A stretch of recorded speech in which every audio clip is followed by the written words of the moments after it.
dear students, my best wishes for you. I am Ashutosh Pandey from Jagatjit Inter College, Econas, Ravasti. Today I will teach you the part second of the chapter first of grammar, direct and indirect speech. Before it, you have been taught how to change assertive statements into indirect speech. Today I will teach you how to change interrogative statements into indirect speech. Then be careful with joyful mood. I am also ready in hilarious mood to teach you. Let us start our topic. जैसा कि आपको इसके पहले part first में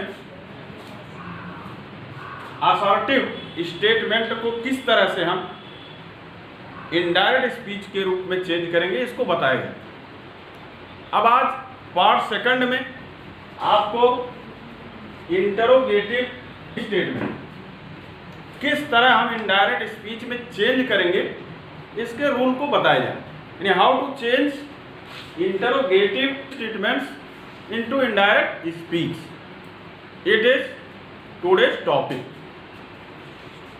Interrogative statement को दो भागों में बांटा जा सकता है। जैसा कि first, if statement starts with helping verb, अर्थात यदि कथन की शुरुआत हेल्पिंग वर्ब से हो, ऑक्सिलरी से।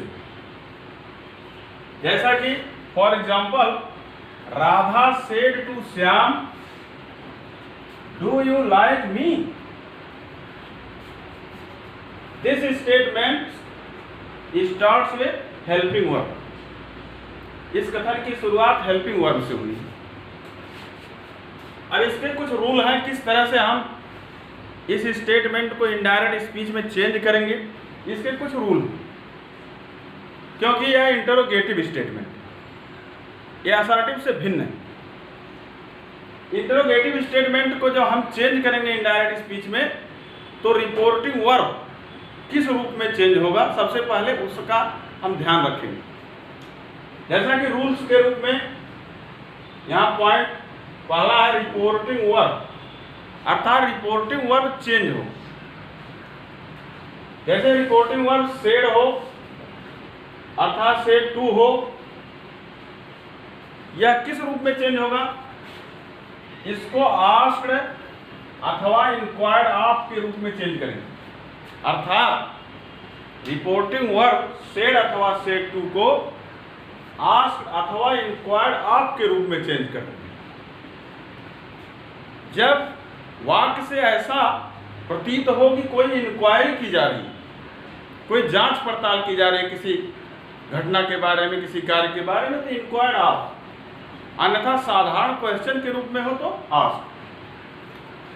उसके बाद जब आगे बढ़ेंगे तो कामा रिमूव होगा, तो कामा के स्थान पर वी विल यूज इफ और वेदर।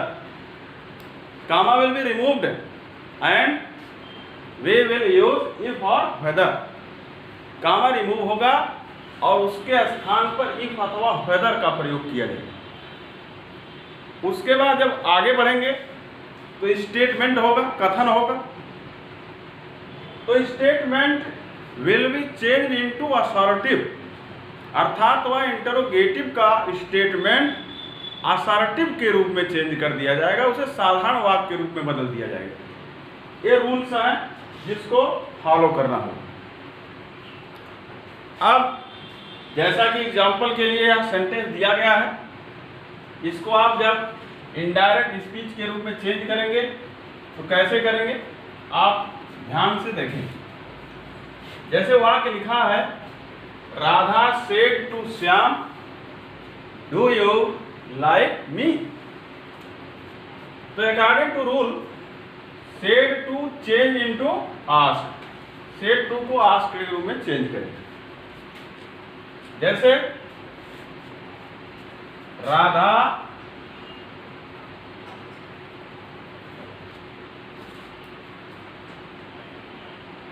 आस्क्ड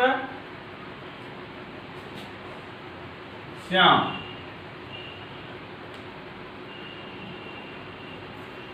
अब यह रिपोर्टिंग वर्ब आस्क्ड के रूप में चेंज हुआ। क्यों चेंज हुआ? क्योंकि यह इंटरोगेटिव स्टेटमेंट। अब कामा विल बी रिमूव्ड। आपको बताया गया कामा के स्थान पर इफ अथवा वेदर का प्रयोग किया जाए। इफ का प्रयोग किया गया। उसके बाद आपको बताया गया कि जो स्टेटमेंट है उसको हम असर्टिव स्टेटमेंट के रूप में, असर्टिव सेंटेंस के रूप में चेंज कर देंगे। तो असर्टिव का मतलब सब्जेक्ट सबसे पहले होना चाहिए। आपको इसके पहले पार्ट फर्स्ट में बताया जा चुका है किस तरह से प्रोनाउन की चेंजिंग होगी। तो यहाँ प्रोनाउन यू सेकंड पर्सन का pronoun. As you know second person will be change according to the object of reporting verb. ये आप जानते हैं कि सेकंड पर्सन का जो प्रोनाउन होता है वह रिपोर्टिंग वर्ब के ऑब्जेक्ट के अनुसार चेंज होता है। तो रिपोर्टिंग वर्ब का object Shyam. Shyam is a masculine gender. Shyam एक पुरुष लिंग के रूप में है। तो हम यू के स्थान पर ही लिख सकते हैं। आपको बताया गया कि इसे असर्टिव के रूप में चेंज करना है।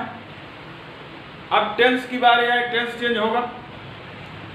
प्रेजेंट का अगर सेंटेंस है तो उसे पास्ट में चेंज करेंगे। तो ये प्रेजेंट इंडेफिनिट का सेंटेंस है, उसे पास्ट इंडेफिनिट के रूप में चेंज कर देंगे। इफ ही लाइक्ड, अब इस वर्ड को सेकंड फॉर्म में कर दिया तो पास्ट हो गया। अब पुनः pronoun me. As you know the first person will be change according to the subject of reporting verb. अर्थात फर्स्ट पर्सन का जो प्रोनाउन है वह रिपोर्टिंग वर्ब के सब्जेक्ट के अनुसार चेंज होता है। रिपोर्टिंग वर्ब का सब्जेक्ट राधा है। Radha is a feminine gender. Radha स्त्रीलिंग है। अब राधा को ऑब्जेक्ट के स्थान पर लिखना है, रखना। तो मी के स्थान पर अब ऑब्जेक्ट राधा का ऑब्जेक्ट अर्थात सी का ऑब्जेक्ट हर लिख दिया है। यह ध्यान रहे कि जब हम इसे असर्टिव में चेंज कर देंगे तो क्वेश्चन मार्क नहीं रखेंगे बल्कि फुल स्टॉप रखेंगे। तो इस स्टेटमेंट इस डायरेक्ट स्पीच का इनडायरेक्ट स्पीच हो गया। Radha asked Shyam if he like her. इस प्रकार सेकंड एग्जाम्पल के रूप में द पुलिसमैन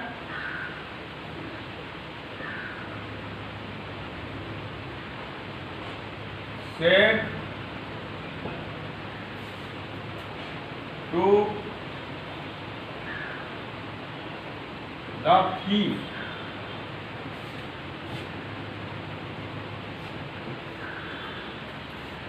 स्टेटमेंट है have you stolen this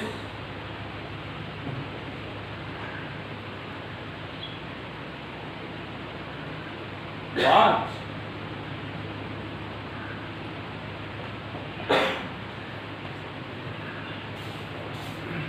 The policeman said to the thief, have you stolen this watch? ध्यान दें, आपको इसके पहले बताया गया कि रिपोर्टिंग वर्ब सेड अथवा सेड टू के स्थान पर आस्क अथवा इंक्वायर्ड ऑफ का प्रयोग किया जा सकता है। इस स्टेटमेंट से ऐसा लगता है कि पुलिस जोर से इंक्वायरी कर रही है कि क्या वह घड़ी को चुराया है। तो आप इंक्वायर्ड आप यहाँ लिख सकते हैं। साधारण रूप में आस्क्ड का भी प्रयोग हो सकता है, लेकिन आप यहाँ इंक्वायर्ड ऑफ का प्रयोग कर सकते हैं क्योंकि यहाँ इंक्वायरी के रूप में। तो इसका इनडायरेक्ट स्पीच होगा द पुलिसमैन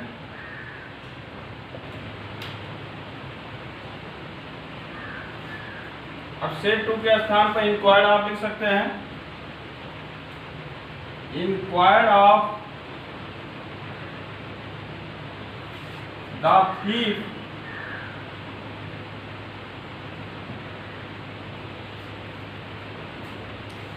अब कॉमा के स्थान पर आपको बताया गया इफ अथवा वेदर। इफ का प्रयोग आप करें इफ। अब इस स्टेटमेंट को असर्टिव में चेंज किया जाए। असर्टिव में चेंज करेंगे तो सब्जेक्ट सबसे पहले लिखा जाएगा। यहाँ सब्जेक्ट के रूप में यू है, सेकंड पर्सन का प्रोनाउन। सेकंड पर्सन का pronoun as you know object के अनुसार था, रिपोर्टिव वर्ब के ऑब्जेक्ट के अनुसार चेंज होगा। यहाँ रिपोर्टिव वर्ब का ऑब्जेक्ट थीफ है। अब यू के स्थान पर हमें थीफ को लिखना है, अर्थात यह मास्कुलिन जेंडर है, इसे ही माना जा सकता है। थीफ ही प्रेजेंट परफेक्ट टेंस है। अब टेंस को चेंज करेंगे तो पास्ट परफेक्ट टेंस में हो जाएगा।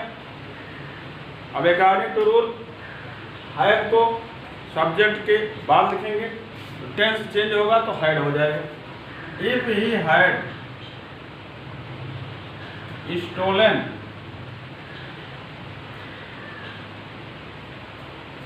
अब आपको पार्ट फर्स्ट में बताया गया था कि नियरनेस के जो वर्ड हैं वो फारनेस में चेंज होंगे। निकटता सूचक शब्द दूरी सूचक शब्द के रूप में चेंज हो जाएगा। यहाँ दिस है तो दिस दैट के रूप में चेंज हो जाएगा, दैट वाज।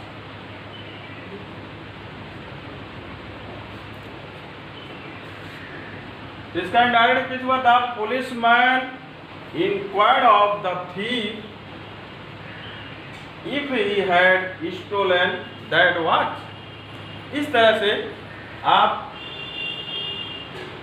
इंटरोगेटिव स्टेटमेंट जिसकी शुरुआत हेल्पिंग वर्ब से हो उसका इनडायरेक्ट स्पीच इस रूल को फॉलो करते हुए आप बना सकते हैं।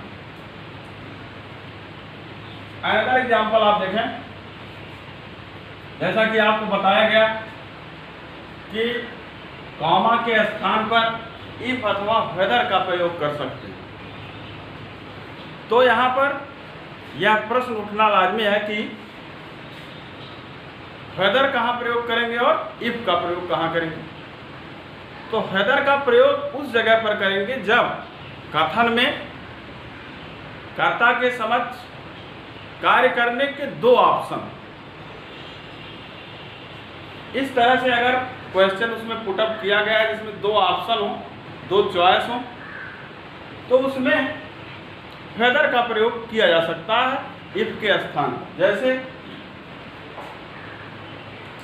आई said to him will you eat a mango or a guava?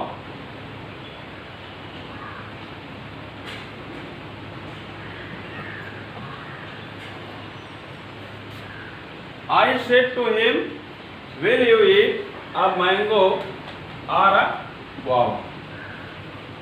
अर्थात यहाँ पर क्वेश्चन पुटअप किया गया कि क्या तुम एक आम खाओगे या अमरूद।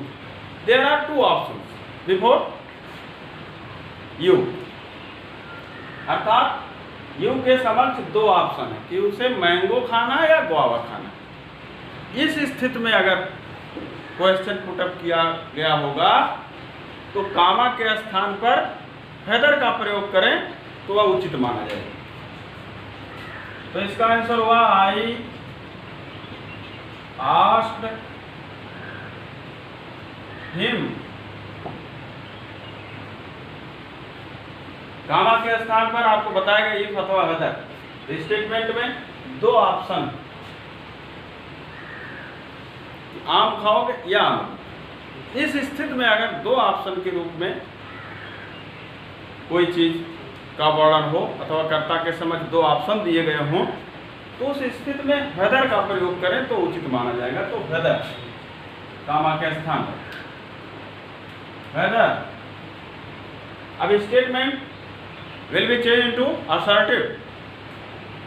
असर्टिव में चेंज करेंगे subject you, second person. Second person का प्रोनाउन चेंज होगा रिपोर्टिंग वर्ब के ऑब्जेक्ट के अनुसार। तो हिम को यहां सब्जेक्ट के रूप में ले जाएंगे तो होगा ही। अब से स्टेटमेंट को हम असर्टिव में चेंज करेंगे तो यह हेल्पिंग वर्ब सब्जेक्ट के उपरांत जाएगा। According to rule will would के रूप में चेंज हो जाएगा। He would.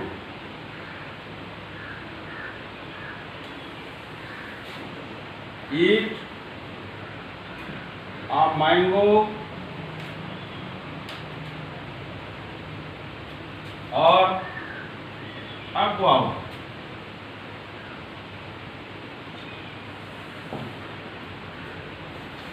तो इनडायरेक्ट स्पीच में यह हुआ I asked him whether he would eat a mango or a guava। तो क्लियरली आपको मालूम हो गया कि इफ का प्रयोग कहाँ करेंगे और वेदर का प्रयोग कहाँ करेंगे। इस प्रकार हेल्पिंग वर्ब से शुरू होने वाले स्टेटमेंट को किस तरह से हम इनडायरेक्ट स्पीच में चेंज करेंगे आपको बताएगा। अब इसके बाद आपको ऐसे कथन का इनडायरेक्ट स्पीच बनाना बताया जाएगा जिसकी शुरुआत क्वेश्चन वर्ड से, if the statement starts with question word. For example, he said to her, what are you reading at this time।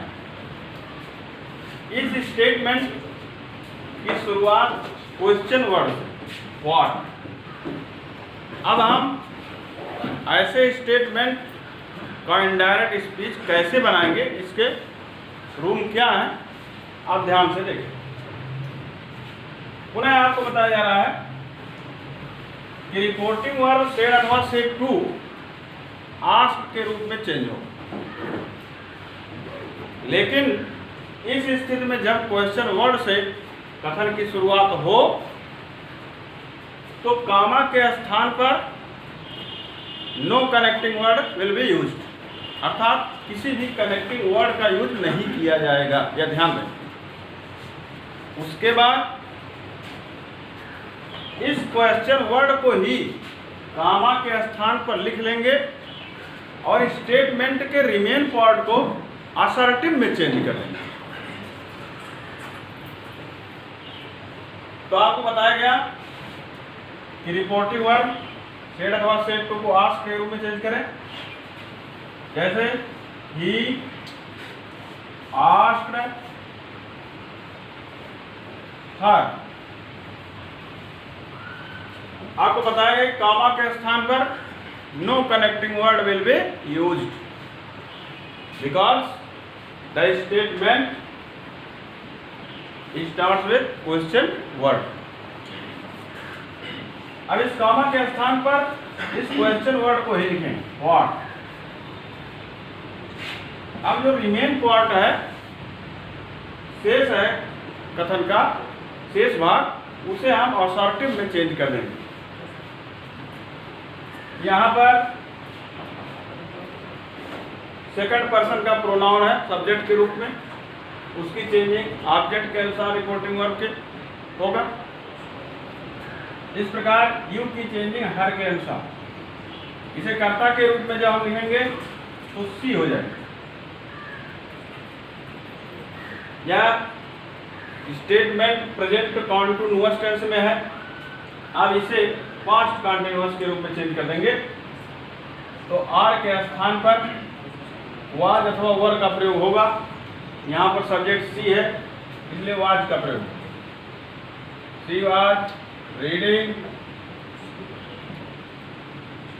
At this nearness का वर्ड है उसे फारनेस में चेंज करें, that time. He asked her what she was reading at that time.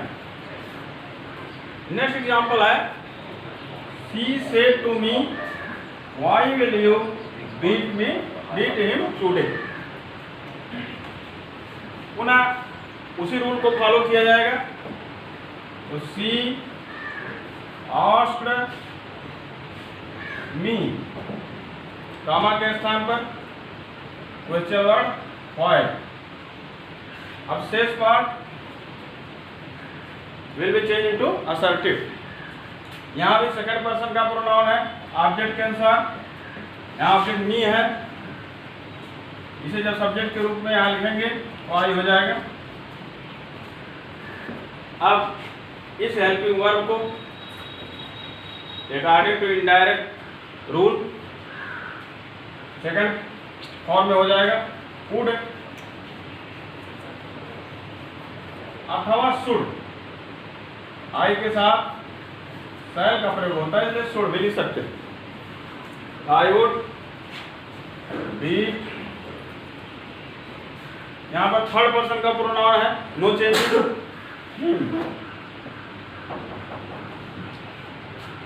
Today को that day के रूप में change करना।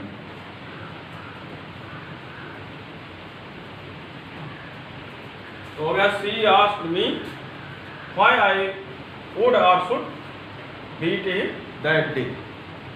इस तरह से यह क्लियर हो गया कि जब स्टेटमेंट की शुरुआत क्वेश्चन वर्ड से हो तो किस तरह से हम उसका इनडायरेक्ट स्पीच बनाएंगे। अब आप एक एक्सरसाइज दिया जा रहा है जिसका आप प्रैक्टिस करेंगे।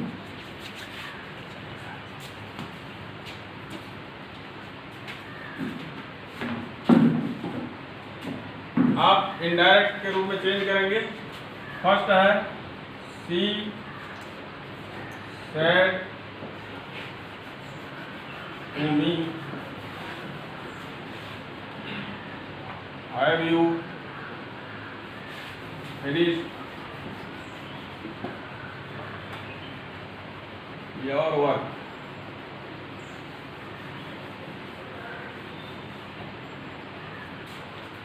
Second, he said to her,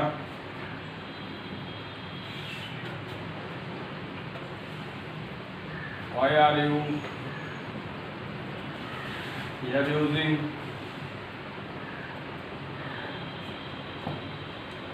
me?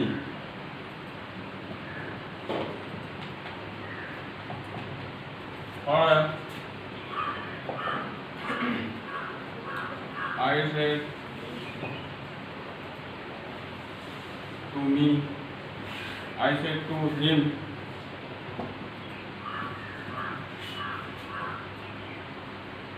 will you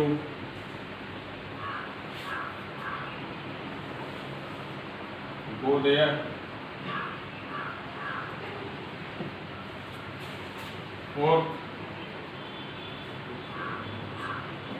she said to me, can you do this work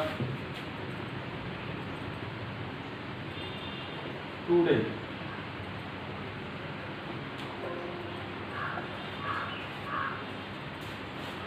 last fifth है I said to her,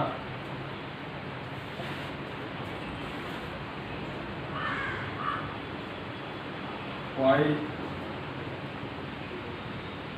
have you scolded him? There are 5 sentences before you. You have to change into indirect speech. She said to me, have you finished your work?